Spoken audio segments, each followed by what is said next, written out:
I'm actually coming to you today from beautiful Boone, North Carolina, where we're visiting our daughter who's attending App State.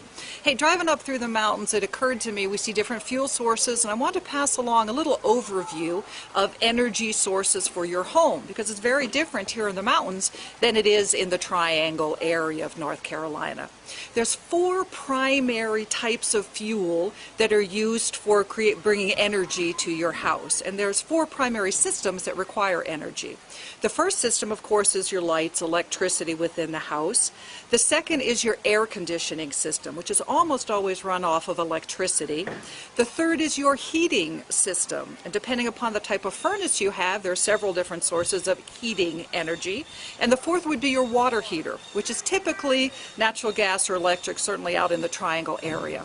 In addition, first-time homebuyers in particular are sometimes surprised to find out it can be different energy sources for those different systems. In our house in Apex, for example, our home is on a heat pump. A heat pump is one system. It's an electric system that controls the air conditioning. It also controls the heating. So we're electric for air, we're electric for heating system, but our water heater is actually natural gas. So you can have mixed systems within the house, not an issue. So electricity is clear. People, you see electrical lines, it's typically very common, no explanation necessary.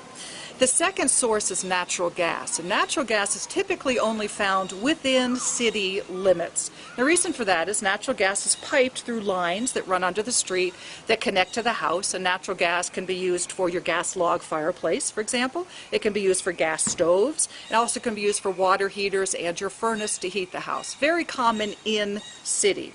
Another source is liquid propane, or LP, which is actually very common up in the mountains here. And LP is stored above ground, and my children call them submarines. The big metal containers by the side of the house is typically where it's stored.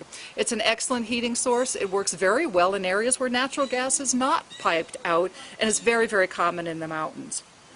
Another source would be oil. Now, oil is tend not to use so much. You may find it in older homes. In fact, inside the Beltline in Raleigh, there are some houses with buried underground oil containers.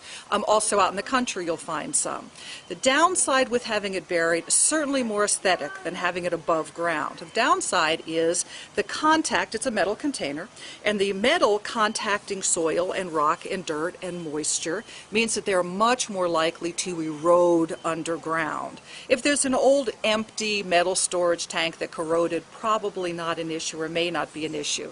But if there's any oil remaining, which is very common, if some oil is remaining, then we get into hazardous waste, and the EPA gets involved with how that has to be remediated, how much soil has to be taken out, how much is contaminated. Can become very costly and quite complicated to do.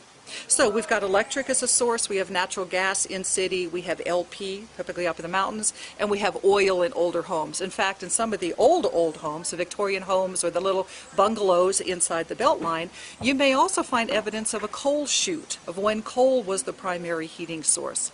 Hey, hope that little overview is helpful. Mimi Francis.